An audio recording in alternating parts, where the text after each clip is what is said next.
Hello, loves. It is currently Thanksgiving Eve, and I am just now getting the last bit of my orders as far as doing the videos and editing. So, right here, I am making some brown butter cookies, which is probably the best chocolate chip cookies I've ever had. And you see me here just melting the butter first, and eventually you just keep the heat on. I would say if you have like a gas stove, maybe a lower heat, maybe. But I have an electric stove, so I have my setting like around 4, maybe close to 5, but preferably 3 to 5 is the appropriate setting for this. So, yeah, as you can see, you have to constantly stir it. Otherwise, if you don't, it's going to burn up on you quickly. And that's what I'm doing right there. And then at the top is just the milk solids from the butter that you get. And see here, it's kind of bubbling and bubbling. And eventually you will get some brown specks at the bottom of this pan. So in a little bit, it's going to show it. Yeah, right there. And it's actually getting there. So it will get browner and browner the more you cook it. But yeah, so you just keep stirring it and stuff like that. So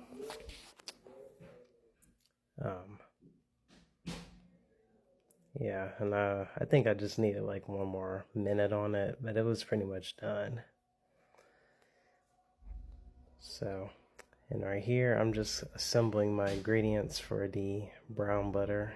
Once I cool it off, I'm chopping up my semi-sweet chocolate bar. I think it was like maybe 4-5 ounces. And I just chopped the last bit of it with a knife. So,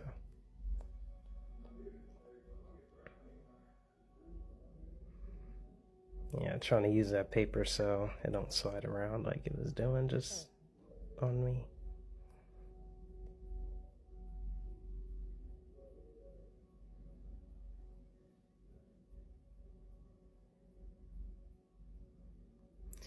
And if you hear some background noise, I am actually visiting at my family's this year for Thanksgiving, so just kind of ignore that. But yeah. And then I do also add some, I would say they're semi-sweet chocolate chips, but realistically, I normally like semi-sweet and dark chocolate for this recipe because, you know, the two flavors of the chocolate is really, really good. But yeah, but like I said, this recipe is the best chocolate chip cookies recipe because when you brown the butter, it kind of creates like a nuttiness and releases like more flavor than you would just melt the butter and stuff like that. So, and then I'm just adding some more because, you know, I'm going by feeling here. I made chocolate chip cookies probably like at least 20 or 30 times in my life, so I made it a lot of times.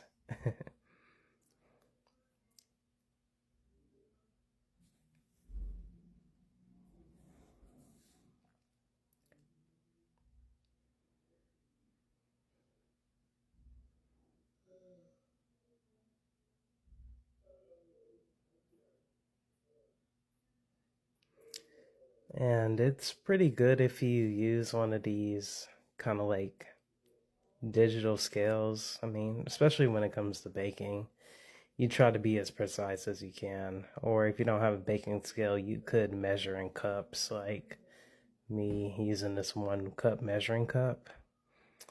But I want to say it was 150 grams of flour, but I actually added close to 200 grams of flour because when I made this recipe the first time, it seemed like it was a little bit on the sort of the greasy side because of the butter. So I did add a little bit more flour to this recipe.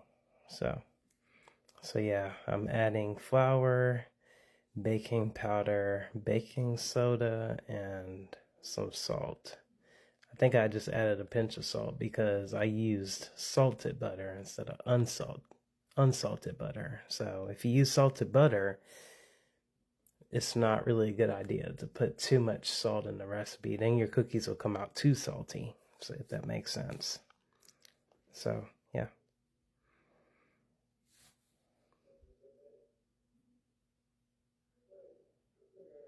And they were like half a teaspoon each, I want to say. And then, yeah, it was like just a pinch of salt.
And then I'm just combining those ingredients really well. And then I want to say I got another bowl, like you see me doing here.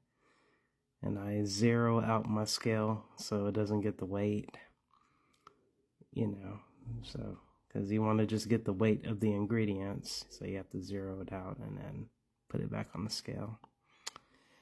And I added some brown sugar. Now this brown sugar, I actually made brown sugar if you don't have brown sugar on hand, and I did, but I decided to use my dark brown sugar, which all you have to do to make brown sugar is add molasses to it.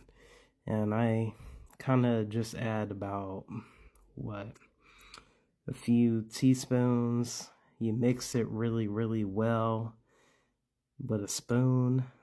But in the recipe, it did call for 100 grams of brown sugar, and I'm just checking to see if I have 100 grams. And I want to say I did. So I'm going to get the white sugar, I believe. Yeah.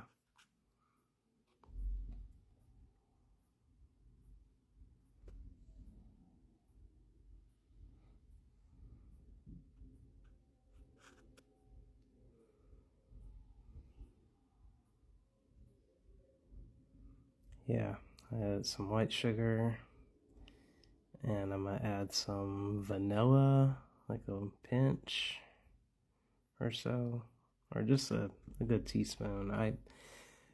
With some of the stuff with baking, I kind of go by feeling. Like, as far as vanilla goes, I just really go by feeling, because I don't measure vanilla. Vanilla is delicious, so yeah. But yeah, I added some of that in there, and then I'm gonna add in the next clip my 1 egg and beat that in there. Or no, I think I added the butter first before the egg. But yeah, just to let you guys know, your brown butter needs to be cool. Otherwise, you're gonna have scrambled eggs if you just put in hot butter. So I would say just keep it in your refrigerator for a good 15-20 minutes. Not solidified, but you want it. And when you do this, please scrape out everything. Do not waste nothing. Yeah, to get all that good stuff.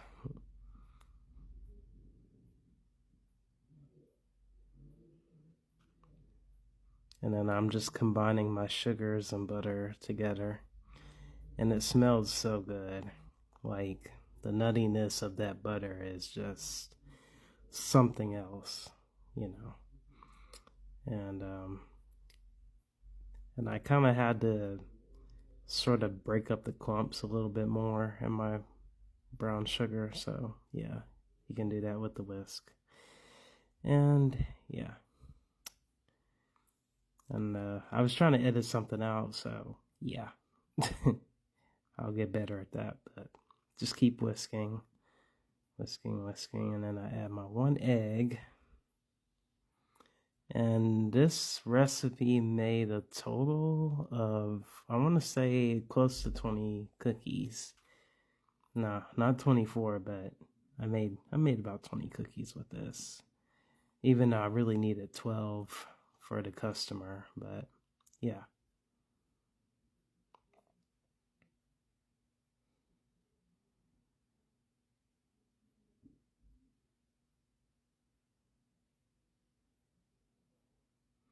And then once that's combined, I add my flour.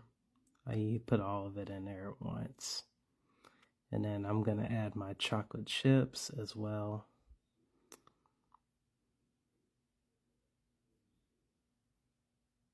All that good chocolate in there. And then with my spoon, I just kind of stirred it a little bit and then sort of fold the ingredients in there a little bit. Just slowly, but you do kind of want a thick cookie dough. And then you want to make sure you combine all that flour. You really don't want any flour bits in there too much. So, but at the same time, you can do not overmix your cookie dough. But you just want it really well combined.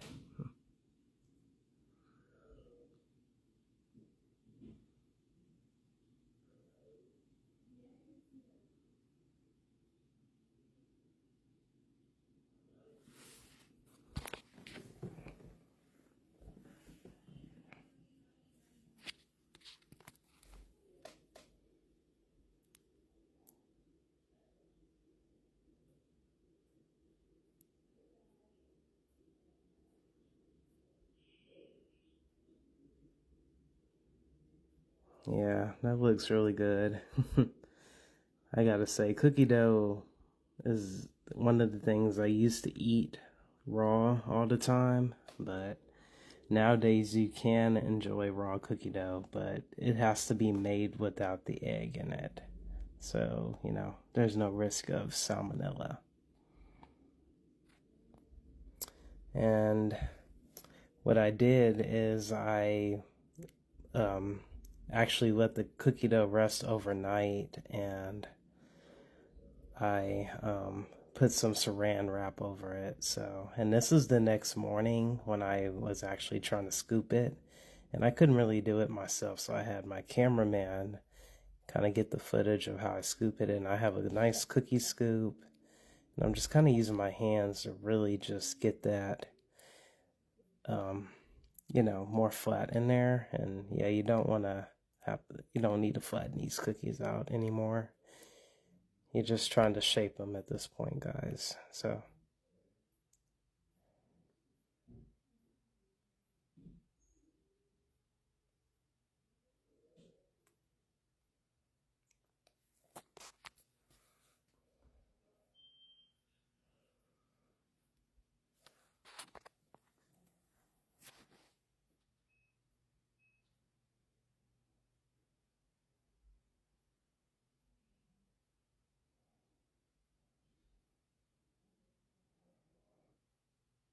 and actually, I made more than 12 cookies because they were kind of small for the customer. So I added like an extra 4,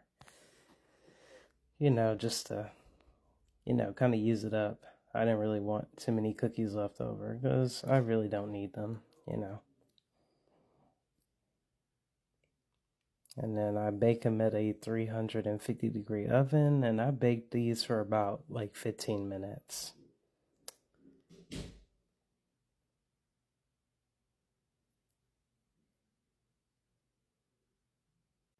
Yeah, I put that on the bottom oven, and I'm so sorry, Gloves, but I was so tired I didn't get to film the chocolate cake, but